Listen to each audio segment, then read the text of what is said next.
is the significance of a Jeeva Samadhi? See, there are various kinds of samadhis.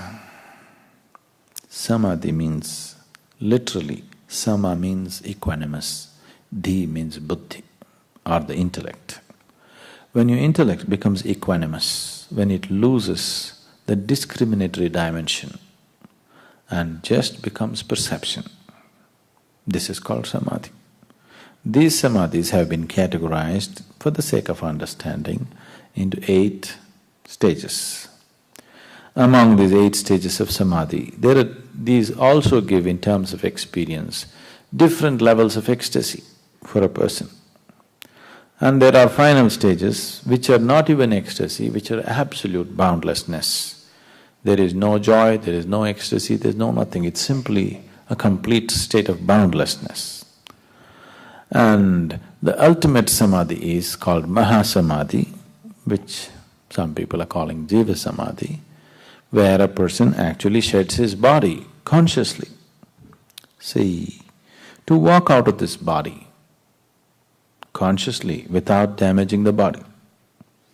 If you have to leave this body, you'll have to stab yourself, hang yourself, poison yourself, something, you must damage the body and make it unsuitable for life, isn't it? But now sitting here, you just walk out of your body like you drop your clothes, like that you walk out of your body. If this has to happen, a certain amount of mastery and a certain amount of, vision and perception has to be there.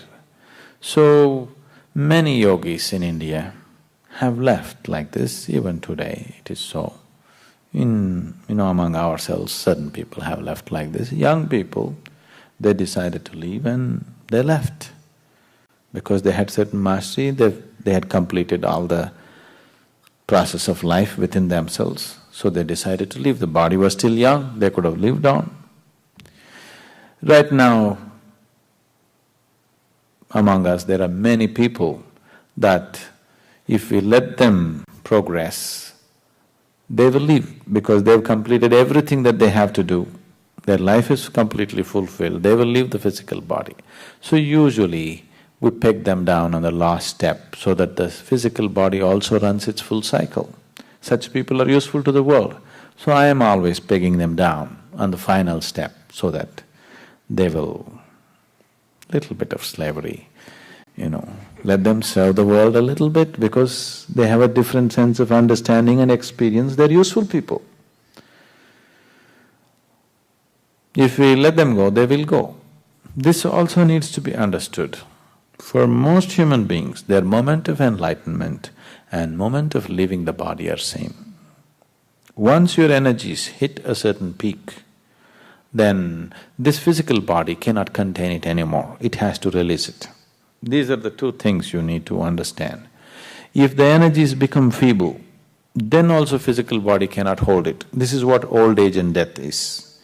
Slowly as your life progresses, as old age comes, your life energies are becoming feeble, the vibrance of the energy is becoming feeble.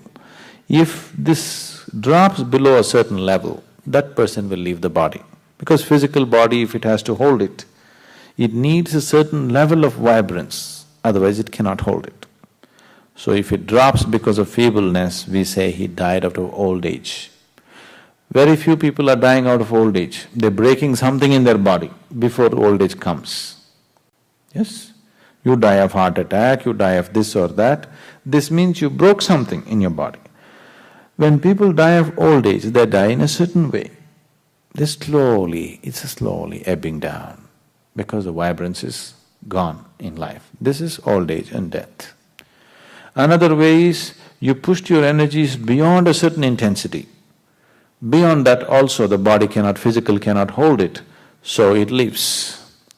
So when people consciously raise the pitch of their energies and leave the body, we call it Jeeva Samadhi or Mahasamadhi, it's conscious. He fixes a time and date and at that particular moment he works towards it and he leaves. It's the best way to leave the body.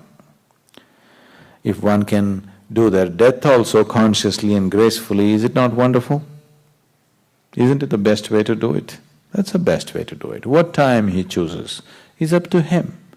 People who do not have this understanding or experience, suppose I decide to live at 60, people will think, oh, why, this is suicide, this is murder, this is nonsense. It is not so.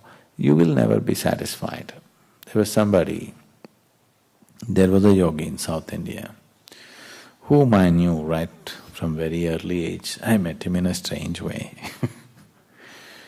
His name was Nirmalananda. He lived in certain mountains in South India. I used to trek in these mountains a lot. So, one of these, I'm alone usually when I trekked. I just take my motorcycle inside, park in the forest. I just live in the forest for a week or 10 days, depending upon how much food I have. After I run out of food, I come back. So, this is rainy season and I've just been in the forest for over 5 days and I've run out of food and I'm all slush because I slept in the forest and it's been raining. Indian monsoons are like, they'll continuously pour for 5 days, 6 days, non-stop rain. So wherever you sit or stand, it's black mud. So I'm fully drenched in this and I came on my motorcycle. This is a little ashram, just a 4-acre ashram he's got. So I came, he's got many steps, he's got a little temple and a small place. At that time I don't get off my motorcycle, I ride up the staircases. So I just ride up and go right there. You're not supposed to wear your shoes there and go, but I ride right through and park it next to his thing and I go and stand there. I want food. I'm hungry for 24 hours, I've not eaten. So this is at that time he's over 60, like that, 60 or 60 over. He is hugely respected by everybody, he lives alone. He's been in silence for 14 years, he has not spoken to anybody. He just saw me and he came and touched my feet, all my mucky shoes and everything. I am somebody who is, right from the age of 5, I have not even entered a temple in my life. I refuse to bow down to any god or any human being or whatever. I won't. Unless they explain what is what, I am not willing to bow down to anything. I have not even bowed down in front of any temple or god, I have never prayed in my life. I just live the way I want. So here this man who is considered to be a great sage and is, I am just at that time 18, 19 years of age, and this old man comes and touches my feet. It sort of little disturbed me, but I am not the kind to get disturbed. I brushed it aside and said, I need food, because there's no other place there, I'll have to ride another 2 hours before I get anything to eat because this place is so isolated. So he took me inside and he, himself tried to unlace my shoes. I said, don't want, and I left my shoes outside and went in. He used to bake his own bread, gave me bread, all this. So after that I started visiting him, not for spiritual reasons, just like that. Whenever I go, I just meet him. He was living so meagerly, so I would take something and give it to him whenever I went. I took something, some fruits or honey or whatever is available there. So this relationship was off and on. Whenever I trekked in the mountains, I see him. Now much later, then I didn't go there. Then things happened to me in a big way within myself and everything changed, and almost after 17, 18 or maybe almost 20 years later, I go one day. Now my appearance has changed, everything about me has changed, almost 20 years later. So I went and he didn't recognize me initially. Then I asked him, do you recognize who I am? He looked at me like this and he was still not speaking, he was still on silence. He said, you? He said, oh, you're the motorcycle guy he's telling me. I said, yes.